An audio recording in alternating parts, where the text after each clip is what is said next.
আসসালামু আলাইকুম। কেমন আছেন সবাই? আশা করছি সবাই ভালো আছেন। আজকে সকালবেলা আপনাদের ভাইয়া ছোট মাছ এনেছে, সঙ্গে দুইটা বড় মাছও ছিল। মা মাছগুলো কেটে দিচ্ছিল, এদিকে আমি রান্নাঘরে চলে গেলাম ছোলা এবং আলু সেদ্ধ করতে। আজকে আমি কিন্তু প্রথম আমার শ্বশুরবাড়িতে আমি ইফতারের আয়োজন করেছি, মানে নিজে নিজেই আর কি ইফতার বানাবো। কালকে যেহেতু বাইরে থেকে কেনা ইফতার করেছি, আর শ্বশুরবাড়িতে এই প্রথম ইফতার বানাবো। আর আমি তো আমার বাড়িতে সবসময় নিজেই বানাই। তো যাই হোক, ছোটো মাছ আর বড় মাছ মাখিয়ে রাখলাম। ছোটো মাছ চচ্চড়ি করব, আর বড় মাছ হচ্ছে একটু দো পেঁয়াজের মতো করার ইচ্ছা আছে করার। তো যাই হোক, একটু আমি দুপুরের মধ্যে সব কিছু কমপ্লিট করে রাখি, অনেকটা কাজ আগিয়ে রাখি, যেন আমার বিকেলের দিকে যেহেতু আমি রান্না করি সেটা মানে তাড়াতাড়ি হয়ে যায়। তো যাই হোক, আমি দুপুরবেলা মানে সব কিছু রান্নার প্রসেসিং করে রাখার পর গোসল করে নামাজ পড়ে কিছুক্ষণ হচ্ছে কোরআন শরীফ পাঠ করলাম, তারপরে রান্নাঘরে চলে আসলাম। এবার রান্না করার পালা। এবার বড় মাছটা রান্না করছিলাম, একটু বলেছিলাম যে দো পেঁয়াজের মতো করব, মানে পেঁয়াজ দিয়ে ভেজে হালকা একদম গা মাখা হবে এটা আর কি। তো যাই হোক, হচ্ছে আজকে তৃতীয় রমজান চলছে, তো দেখতে দেখতে 3টা রোজা চলেই গেল। তো আজকে হচ্ছে 2 রকম মাছ রান্না করব। আর আপনাদের ভাইয়া আবার বিকেলের দিকে লাল শাক এনেছিল, সেটাও হচ্ছে সবার লাস্টে রান্না করব। আপনারা আজকে আপনাদের ইফতারিতে কি কি ছিল, আর হচ্ছে ডিনার আইটেম বা সেহরিতে কি কি ছিল সেটা অবশ্যই আমার সঙ্গে শেয়ার করবেন। যাই হোক, বড় মাছ রান্না করা হয়ে গেল এবং তেলে এবার 3টা কাঁচামরিচ ফোড়নে দিয়ে আমি হচ্ছে ছোটো মাছটা দিয়ে দিলাম। ছোটো মাছটা একদমই চচ্চড়ি হবে, মানে যেটা একদম তেল যখন ওঠা ওঠা হবে তখনই আমি মাছটা নামিয়ে ফেলবো। এটা হচ্ছে কাচকি মাছ, হয়তো আসলে না আমি ঠিকমতো সব মাছের নাম জানি না। কাচকি মাছ এটা, এই নেক্সট টাইমে ভাবছি কাচকি মাছের একটু হালকা ঝোল ঝোল করবো, এটা যেহেতু চচ্চড়ি করছি। মা বুদিয়া খুব পছন্দ করে, এই জন্য তার জন্য করলাম, বুদিয়ার শিরা করে ভিজিয়ে রাখলাম। তো যাই হোক, হচ্ছে মিষ্টি আইটেম কিন্তু একটু হালকা পাতলা থাকা উচিত। আর ভাজা পোড়ার আইটেম যেহেতু এবার সব কিছুই করছি, তবে আমি রেগুলার ভাজা পোড়ার আইটেম করবো না চিন্তা করেছি। তো আজকে যেহেতু প্রথম, এই জন্য ভাজা পোড়ার আইটেম করলাম সব কিছু। তো এবার হচ্ছে করব ছোলার মধ্যে একটু একটা আলু একটু আধা ভাঙা করে দিয়েছি, এতে টেস্ট কিন্তু ভালো লাগে। আমি কিছুক্ষণ আগেই, মানে কমপক্ষে 1-1.5 ঘন্টা আগেই বেগুনটা লবণ পানিতে ভিজিয়ে রেখেছিলাম, যেন কষটা বের হয়ে যায় আর বেগুনটা একটু নরম থাকে। আর হচ্ছে এদিকে আমি পেঁয়াজিটা সব কিছু রেডি করে রেখেছিলাম, এবার মাখিয়ে পেঁয়াজিটা ভাজা শুরু করে দিয়েছিলাম। পেঁয়াজিটা কিন্তু বেশ মজা হয়েছিল, খুব মচমচে কুড়মুড়ে হয়েছিল। পেঁয়াজিতে পেঁয়াজটা বেশি থাকলে কিন্তু বেশি মজা। আমি যদিও বা পেঁয়াজ বেশি দিয়েছিলাম, তারপরে আপনাদের ভাইয়া খাওয়ার সময় বলছিল যে আর একটু বেশি পেঁয়াজ দিলে বেশি ভালো হতো। যাই হোক, আজকে সবার মানে কে কেমন স্বাদের জিনিস পছন্দ করে সেটা শিখে নিলাম, জেনেও নিলাম। তো এবার হচ্ছে পেঁয়াজি কমপ্লিট হয়ে গেছে, এবার বেগুনি করার পালা। তো বেগুনিটা হচ্ছে ফোলার জন্য আমি অনেকক্ষণ আগেই মাখিয়ে রেখেছিলাম। তো কারণ হচ্ছে যখন আপনারা বেগুনি তৈরি করবেন তখন কিন্তু সঙ্গে সঙ্গে কিন্তু ভাজবেন না, এক্ষেত্রে কিন্তু খুব একটা ফোলে না বা মচমচা থাকে না।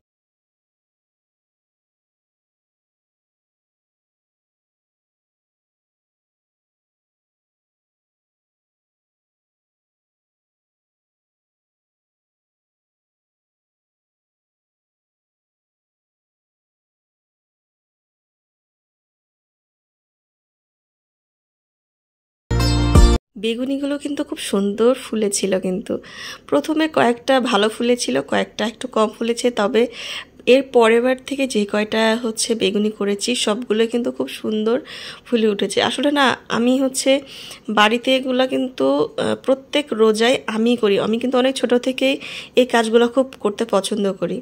তো এবার হচ্ছে আলুর চপটা বানানোর পালা। তো নেক্সট টাইম আলুর চপ ভাবছি হচ্ছে বিভিন্ন আইটেম দিয়ে, মানে যেমন পুর ভরা চপ, তারপর হচ্ছে ডিম ডিমের চপ, বিভিন্ন টাইপের করব ইনশাল্লাহ। তো এবার হচ্ছে বেগুনিটা হয়ে গেছে, এবার হচ্ছে আলুর চপগুলো ভাজার পালা।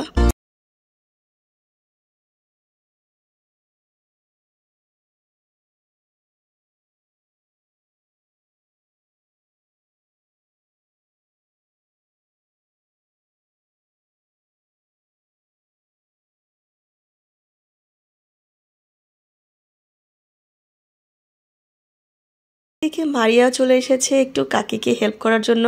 আর আমি করছিলাম হচ্ছে পেঁয়াজ রসুন আর কাঁচামরিচ কুচি, সেটা হলো শাকভাজি করব এই জন্য। তো এই তো হয়ে গেছে, কি সুন্দর যে কালার হয়েছে, প্রত্যেকটা কালারই খুব সুন্দর হয়েছে। আলুর চপ থেকে শুরু করে বেগুনি, তারপরে হচ্ছে পেঁয়াজি।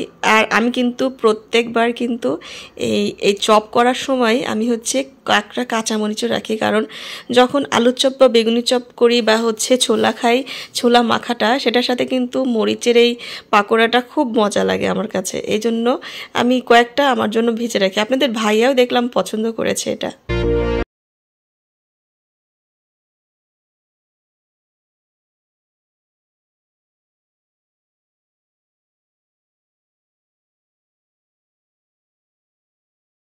বেসন দিয়ে কয়েকটা পাকোড়া করে ফেললাম, এগুলো মুচমুচে ভালো লাগে। অনেক সময় ছোলা মুড়ি মাখানোর সময় ভালো লাগে বা এমনিও মচমচা লাগে, এই জন্য মনে করলাম ভেজে ফেলি। মারিয়া খুব পছন্দ করে, আবার মাইশাও পছন্দ করে। তো যাই হোক, আমার সব কিছু ভাজা পোড়া শেষ। এবার হচ্ছে ইফতারের প্রায় টাইম হয়ে গেছিলো, সব কিছু রেডি করে রেখে আসলাম টেবিলে। আর এদিকে শাকটা সিদ্ধ করে রাখলাম, সন্ধ্যার পরে একবারে তেলে দেবো। তো যাই হোক, আমার হচ্ছে শাকটাও প্রায় হয়ে গেছে। এবার ইফতার বাড়ার পালা। আপনাদের ভাইয়ার ইফতার করছি, আর মা, আমি, মাইশা, মারিয়া সবাই হচ্ছে, মানে আমাদেরটা আলাদা বাড়ি না, আমরা একসাথে খাই। আর হচ্ছে আপনাদের ভাইয়ার ইফতার বাড়তে বাড়তে দেখি সেও আবার চলে আসলো। সে আবার হচ্ছে, আমি তাকে বলেছিলাম হচ্ছে তরমুজ আনতে। আমার ইফতারিতে তরমুজ অনেক পছন্দ, অন্যান্য ফল না থাকলেও শুধু তরমুজ থাকলে আসলে একদম প্রাণটা ভরে যায়। কারণ হচ্ছে তরমুজ বা এই টাইপের ফল, পানি জাতীয় ফল খেলে কিন্তু পেট ঠান্ডা থাকে। আর আমরা সবসময় কিন্তু রোজার পরে একটু পানি জাতীয় খাবার খেতে বেশি পছন্দ করি। তরমুজটা যদিও বা একটু কালার মোটামুটি ছিল, কিন্তু খুব একটা টেস্ট নাই, আসলে মাত্র তরমুজ উঠে।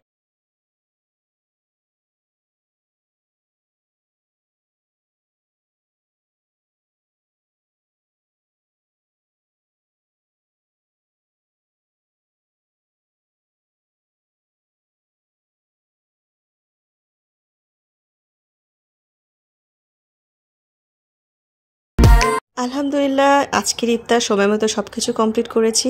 আজকের ভিডিওটা আপনাদের কেমন লেগেছে অবশ্যই জানাবেন। আমি যতটুকু পেরেছি ততটুকুই আপনাদের সঙ্গে শেয়ার করেছি। এই তো আজকের ইফতার ব্লগ। আর আপনাদের কেমন রোজা যাচ্ছে সেটা অবশ্যই আমার সঙ্গে শেয়ার করবেন। সবাই ভালো থাকবেন। আল্লাহ হাফেজ।